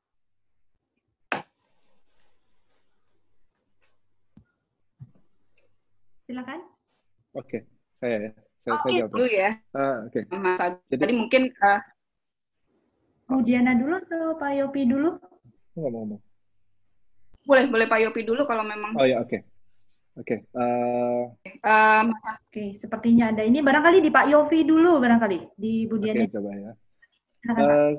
Saya ngelihat kalau dari data internal ya, dari target gitu, ini yang klien-klien kami gitu yang bergerak di bidang pariwisata, hotel dan lain sebagainya itu mereka malah intensitasnya naik gitu ya. Memang secara bisnis memang ada sedikit shock terapi lah di awal, tapi sekarang kayaknya mereka pelan-pelan bangkit gitu. Terutama ada teman saya yang di travel, mereka bikin konten-konten viral gitu, kayak misalnya di template disebarin, sebutkan 5 tujuan wisata kalian yang mau dituju setelah COVID gitu. Tulis ada Bali, ada apa. Nah, memang untuk sekarang nggak bisa bergerak dulu, tapi better do something than do nothing gitu di saat-saat seperti ini. Nanti begitu selesai, yang diingat itu siapa gitu, top of mind. Nah, nomor 2 itu yang berjualan di premium brand. Hotel pun sekarang sudah menawarkan ya, ada yang by phone ya, misalnya di telepon. Pak Yopi, kita menawarkan nih diskonnya besar, harga khusus, dan berlakunya sampai 2021, masih bisa dipakai gitu, mau nggak ambil. Nah, kayak begitu-begitu, dan kita semua tahu mereka semua juga membutuhkan revenue dan lain sebagainya. So dengan teknik yang tepat, masuk di area yang tepat, data yang tepat di belakangnya tentunya ya. Misalnya jadi mereka itu bisa menjual sesuatu, itu satu. Terus ada juga yang hotel yang nawarin jadi tempat karantina, ya gitu. Itu menurut saya ide yang menarik banget gitu loh. Terus ada lagi kalau di premium brand, memang FYI di China begitu Hermes itu buka lagi tokonya, dia langsung hit $2,500,000. Artinya orang-orang itu memang ada kebutuhannya, cuman gerilyanya yang paling penting. Kalau di premium brand biasanya tuh udah personal banget via WhatsApp atau via email atau telepon. Kalau di user kami ya via email kebanyakan. Gitu. Semoga bisa membantu. Bu Diana, silakan. Baik, terima kasih Pak Yopi. Silakan Ibu Diana. Ya, kalau dari saya sih justru saat-saat seperti ini kita nggak boleh menghilang. Justru saya tidak banyak cerita tentang beberapa contoh yang bisa dilakukan oleh brand-brand ya.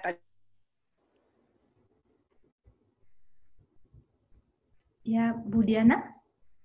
Oke, sepertinya hubungan dengan Bu Diana terputus, betul? Iya, baik. Sambil menunggu Ibu Diana tersambung kembali, barangkali kita akan lanjut penanya berikutnya terlebih dahulu. Saya ke Bapak Ibu Nuki. Silakan. Cek, Bapak Ibu Nuki masih di sana yang raise hand berikutnya? Boleh teman-teman di ya, silakan sudah di. Ya, sorry saya matikan saja ya videonya. Biar ada sinyalnya, sorry. Itu tadi saya bertanya, kalau misalkan saya dari divisi modular, dari Wika Gedung. Nah, ini kan lagi ada proyek-proyek pengerjaan yang RS Coronanya ya. Nah, setelah epidemi ini berakhir, kira-kira yang diterima di masyarakat dengan perubahan si konsumen atas perilaku konsumen yang sekarang ini sedang berjalan, changing behavior gitu ya. Kira-kira strategi kreatif yang di konten media sosial itu cukup atau bisa ditambahkan ya untuk bisa meningkatkan penjualan di modular itu sendiri? Itu dulu sih. Oke, Bu Nuki, thank you pertanyaannya. By the way, saya lihat video time lapse-nya waktu pembangunan rumah sakit modular ini ya, bagus sekali. Keren banget menurut saya itu yang kayak kasih wow efeknya. Nah, di situ buat saya sendiri kurang gitu jelas rumah sakit modular, sistem modularnya seperti apa. So itu konten yang makan porsi besar setelah ini. Nggak setelah ini sih, menurut saya sudah jadi rumah sakitnya dan perlu terus untuk dijelaskan modular itu apa, rumah sakit modular itu apa gitu loh. Kenapa ini yang akan jadi bentuk rumah sakit di masa depan dan lain sebagainya. Jadi strategi kreatifnya itu lebih ke edukasi kalau ini. Sesuatu yang baru selalu harus diedukasi dulu. Gitu. Dan saya pun saya nggak tahu ya rumah sakitnya ini on behalf siapa gitu. Karena Wika Gedung mungkin yang bangunnya tapi manajemennya atau siapa. Nah, ini bisa diatur gitu loh. Cuma menurut saya nggak ada salahnya untuk Wika Gedung punya konten kreatif, kasih edukasi gitu. Kenapa kami bangun ini untuk instruksi presiden dan lain sebagainya untuk menanggulangi COVID ini dengan cepat gitu, dan plan-nya ke depan seperti apa. Jadi benar-benar akan menanamkan edukasi tentang masyarakat aman gitu. Netizen, terutama netizen yang budiman akan merasa aman. Rumah sakit banyak. Just in case kalau kita harus ke rumah sakit. Itu menurut saya ya. Oke, baik. Terima kasih Pak Yopi. Edukasi ya Pak. Baik. Saya kembali dulu ke Ibu Diana untuk melanjutkan pertanyaan yang tadi disampaikan oleh Pak Agung. Sepertinya tadi terputus, Bu Diana. Oh iya, ini mohon maaf nih karena jaringan saya tidak stabil, tadi sempat terputus. Jadi kalau untuk tadi Pak Agung bahwa pada saat seperti ini tuh sebaiknya memang brand itu tidak boleh berhenti untuk berkomunikasi dengan pelanggannya ya. Nah, hanya bentuknya komunikasinya itu seperti apa, ini yang perlu kita perhatikan. Nah, tadi kalau saya highlight-nya tetap adalah masalah empati. Jadi kita tahu dulu apa yang mereka butuhkan, apa yang mereka harapkan ya. Nah, contohnya misalnya kalau kayak tadi yang mungkin tadi di slide-slide terakhir saya di presentasi saya, nanti mungkin Bapak Ibu bisa lihat, saya memberikan beberapa contoh untuk industri-industri yang cukup terdampak ya. Salah satunya adalah pariwisata di sini, misalnya kalau kayak hotel, tadi mungkin Pak Yopi sudah sampaikan, mulai menawarkan paket-paket, misalnya self-isolation ya, atau kadang-kadang kalaupun karena ada ketakutan dari mereka juga karyawannya akan kena atau apa, mereka tutup sementara, tetapi mereka bikin konten misalnya seperti virtual tour ya, virtual tour menceritakan di tempat mereka tuh sepertinya ada apa saja, ada fasilitas apa saja, itu juga cukup bagus ya untuk tetap digaungkan di masa pandemik ini, walaupun belum tentu mereka akan datang dalam waktu paling tidak, dan nantinya next begitu sudah bisa jalan-jalan lagi, itu menjadi salah satu yang hotel yang diingat. Jadi bukan hanya hotel, tadi juga ada beberapa tempat pariwisata itu sudah mulai melakukan punya konten virtual tour. Bahkan kalau nggak salah tuh ada beberapa kota yang di jadwal-jadwal tertentu tuh mereka bikin city tour tapi virtual. Jadi ada tour guide-nya tapi yang menjelaskan, tapi itu dilakukan secara virtual. Itu sih mungkin dari saya. Jadi jangan berhenti diam aja pada saat di pandemik ini. Itu Bu Siska. Terima kasih. Kalau untuk pertanyaan dari Ibu Nuki tadi sempat menangkapnya, Ibu Diana? Nah, itu saya tidak jelas menangkap karena tadi pas keputus ya, saya masuk lagi pada saat Pak Yopi sudah menjawab tadi. Oke, baik. Pertanyaan beliau tadi lebih kepada terkait dengan konten, Bu.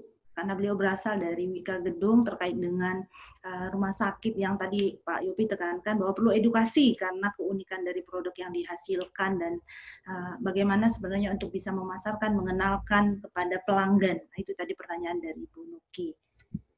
Baik, jika memang tadi ke skip, kita lanjut dulu barangkali ya Bu untuk ke pertanyaan berikutnya barangkali ya.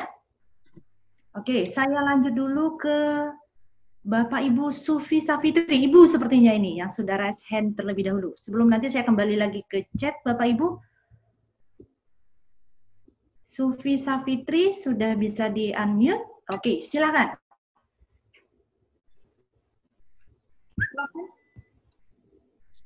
Ibu Sufi Safitri cukup jelas mendengar suara kami, Bu? Atau Bapak ini?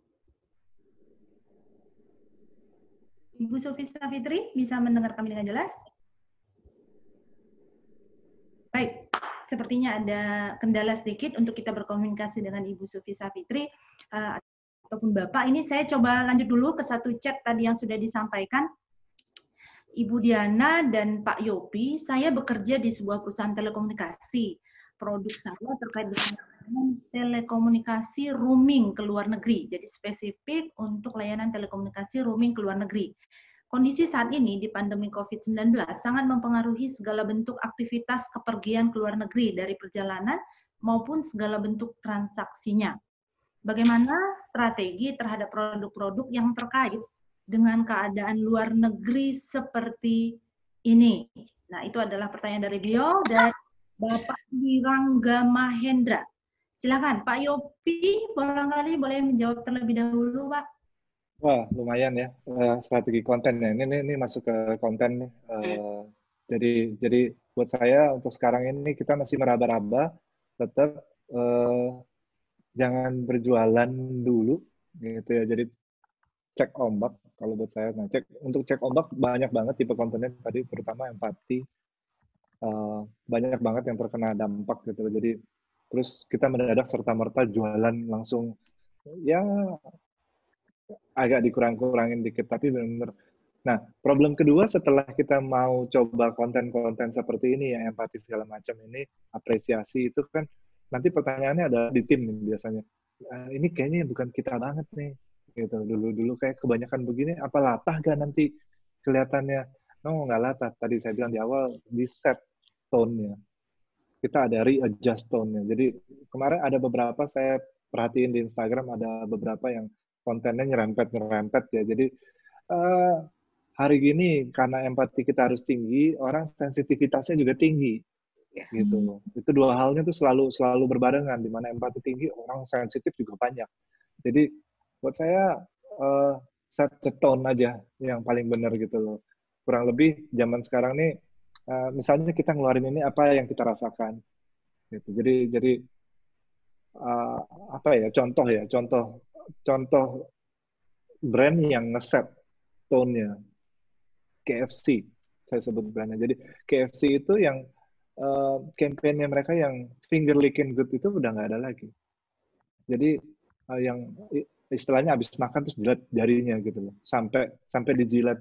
2019 itu nikmat, 2020 itu bahaya. Jadi tone seperti itu yang harus dirubah. Kita harus aware banget. Sekarang jilat jari habis makan itu ngeri. Makan pakai tangan aja tidak disarankan sekarang. Sesuatu yang buat saya itu benar-benar tidak pernah terpikirkan. Ya, jadi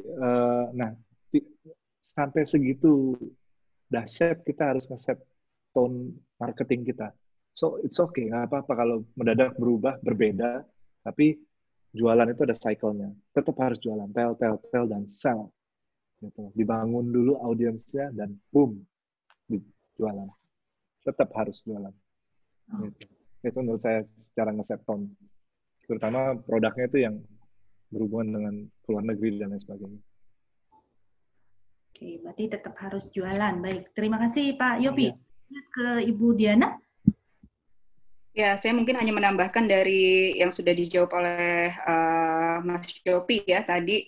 Ya, memang pada kondisi seperti ini ya, Bapak Ibu, tadi kita harus punya empati karena memang ini tingkat sensitivitas dari konsumen kita, dari pelanggan kita ini juga lagi tinggi ya. Nah, biasanya sih kalau tadi menganalisis apakah ini suatu konten layak atau tidak layak kita keluarkan, ya paling tidak kita misalnya di antar tim gitu ya, itu kita juga bisa menanyakan nih, kalau konten ini dikeluarkan, bagaimana ya perasaan kita pada saat membacanya, pada saat melihatnya, ya. Dari situ kita juga ya semacam cek ombak, apakah ini bisa kita cukup berempati atau tidak, ya. Jadi memang harus hati-hati sekali ya, jadi jangan sampai kita mengeluarkan konten yang justru nanti jadi bumerang buat kita gitu ya. Nah itu yang kata yang menjadi perlu diperhatikan kembali ya, empati tadi ya, yang penekanannya itu menjadi sangat penting di masa-masa yang sekarang ini. Seperti itu Bu Siska. Oke, baik. Terima kasih untuk penjelasannya Ibu Diana dan Pak Yofi. Sepertinya penanya yang tadi terakhir, Bapak Dwi Rangga, merupakan penanya kita yang sangat beruntung karena beliau adalah penanya terakhir kita, Bapak Ibu, di sesi sore ini. Tapi ternyata di lain chat masih ada pertanyaan, kemudian raise hand ternyata tadi masih banyak. Nanti Bapak Ibu boleh sampaikan pertanyaannya, kami akan balas melalui email. Nanti di akhir sesi kami akan sampaikan, Bapak Ibu sampaikan di mana. Kembali saya ucapkan dan apresiasi yang sebesar-besarnya untuk kedua pembicara kita, Bapak Ibu, Ibu Diana Permatasari dan Pak Yofi. Semua boleh memberikan emoticon, boleh tepuk tangan, boleh tanda yes di layar Bapak Ibu sekalian. Terima kasih Ibu Diana dan Pak Yofi untuk paparannya. Kita sudah diberikan insight yang sangat menarik, sudah diberikan penjelasan, dan menurut saya waktunya lebih panjang barangkali ya, butuh waktu yang lebih banyak sepertinya, banyak hal yang perlu dibahas. Nah, untuk menutup sesi di sore hari ini, ada beberapa kesimpulan yang nanti akan saya sampaikan, tapi sebelum kesimpulan itu saya sampaikan, saya harapkan ada closing statement dari pembicara. Boleh, dari Ibu Diana barangkali. Oke, kalau dari saya hanya ingin mengutip sebuah kutipan ya dari Edward de Bono, jadi menyampaikan bahwa creative thinking itu bukan bakat mistis ya, tetapi suatu keterampilan yang dapat dipraktekkan, dapat dikembangkan, dapat dipelihara, ya hanya tinggal masalah tadi mau atau tidak mau, ya. Dan biasanya itu muncul pada saat kepepet, ya. Makanya kadang-kadang creative thinking itu sering disebut sebagai skill to survival, gitu ya. Nah, dimulai dengan tadi masalah mau belajar, punya kemauan yang kuat ya untuk belajar, banyak hal gitu ya, dan juga jangan pernah takut untuk berpikir berbeda. Itu saja dari saya, Bu Siska. Closing statement dari Pak Yofi, silakan. Oke. Jadi saya ada sempat kemarin tuh lihat di Netflix di judulnya Earth at Night. Jadi ada satu kodok kutub utara, tipis, kulitnya basah, tapi di minus 16. Gitu, di minus 16. Apa yang dia lakukan, bisa di-googling lah, kodok Northern Frog. Jadi yang dia lakukan adalah dia membeku. Kelihatan seperti mati, tapi begitu pagi hari, dia lumer lagi. So, kondisi kita memang seperti itu. Kita akan terlihat seperti mati, but kita harus ngelakuin, teman-teman itu harus bisa adapt kayak kodok itu gitu loh. Saya ngelihatnya jadi kayak dan harus cari channel yang paling ekonomis, benar-benar untuk sekarang ini, untuk tetap eksis. Jadi jangan sampai tidak melakukan apa-apa. Gitu. Itu aja menurut saya, dan empati tetap ada. Oke. Baik, terima kasih Pak Yopi dan Bu Diana untuk closing statement-nya. Baik Bapak Ibu, barangkali kita bisa ambil simpulan dari sesi kita di hari ini. Begitu banyak challenge Bapak Ibu di pemasaran. Marketing berada saat ini di sosial media dan digital di tengah pandemi. Penting untuk kita tetap berkreativitas dan kembali. Empati menjadi satu hal yang penting. Tetap kreatif, tetap memiliki ide, dan tidak terkurung pada kondisi pandemi. Tetap kreatif Bapak Ibu sekalian dan be kreatif marketer. Itu saja dari saya Bapak Ibu untuk sesi kita hari ini. Mudah-mudahan bermanfaat untuk Bapak Ibu sekalian. Terima kasih untuk partisipasinya dan terima kasih untuk semua pertanyaan dan keaktifan Bapak Ibu yang sangat-sangat menarik dan hangat di seri sore ini. Nah, kemudian bagi Bapak Ibu yang belum sempat kita jawab pertanyaannya, silakan Bapak Ibu nanti bisa mengirimkan email ke kami di pojokpintarmanajemen@gmail.com. Silakan dibantu dengan subjek nama Anda, kemudian underscore seri 7. Kami akan menunggu sampai dengan 8 Mei 2020. Nanti akan dijawab oleh kedua pembicara. Silakan Bapak Ibu boleh mengirimkan email. Kemudian sebagai masukan juga untuk kami dan untuk pengembangan seri Pojok Pintar Manajemen berikutnya, Bapak Ibu boleh men-scan barcode yang sudah tampil di layar Bapak Ibu ataupun mengakses pada link ada di sana. Nanti linknya juga akan dibantu oleh rekan-rekan kami untuk disampaikan di chat. Demikian Bapak Ibu untuk sesi kita hari ini, dan kembali Pojok Pintar Manajemen akan tetap ada dan akan tetap hadir menemani Bapak Ibu di masa WFH-nya agar kita tetap produktif, tetap berkarya. Pojok Pintar Manajemen berikutnya akan ada hadir di hari Jumat besok, Bapak Ibu. Jangan lupa akan ada duo Iksan di sana dengan topik yang sangat menarik. Managing Project Under Uncertainty. Jadi bagaimana kita mengelola proyek kita di tengah ketidakpastian. Kami nantikan kembali partisipasi Bapak Ibu untuk mengisinya di link pendaftaran. Terima kasih Bapak Ibu, terima kasih untuk keaktifannya, dan kembali selain Pojok Pintar kami juga punya layanan-layanan jasa, punya aktivitas lainnya yang Bapak Ibu bisa manfaatkan di masa Bapak Ibu WFH. Kami ada seminar online yang disajikan oleh Divisi Forum Kajian Manajemen. Ada beberapa tanggal yang boleh Bapak Ibu nanti pilih, kemudian ada Business Inspiring Seminar. Waktu terdekat itu ada di 12-14 Mei dan 11-15 Mei. Silakan Bapak Ibu mengikuti seminar online tersebut, boleh menghubungi nomor WhatsApp yang sudah juga muncul di layar monitor Bapak Ibu sekalian. Selamat sore, kemudian ada juga live webinar series via Zoom, cukup banyak materi-materi yang Bapak Ibu bisa akses di sana, dan sudah ada tanggal untuk pelaksanaannya. Semoga ini semua bisa bermanfaat untuk membuat kita tetap produktif dan kembali tadi mengisi pengetahuan, knowledge, katanya kalau saya bisa mengutip dari pernyataan Pak Yofi. Itu saja Bapak Ibu, mudah-mudahan apa yang kita pelajari, apa yang kita terima, sharingkan, kemudian diskusikan hari ini bermanfaat untuk Anda semua. Terima kasih kembali kepada kedua pemateri, Ibu Diana Permatasari dan Pak Yofi untuk sharingnya yang luar biasa. Dan sepertinya akan cukup banyak pertanyaan yang disampaikan ke Pojok Pintar nih Pak, Bu. Terima kasih untuk semua partisipan.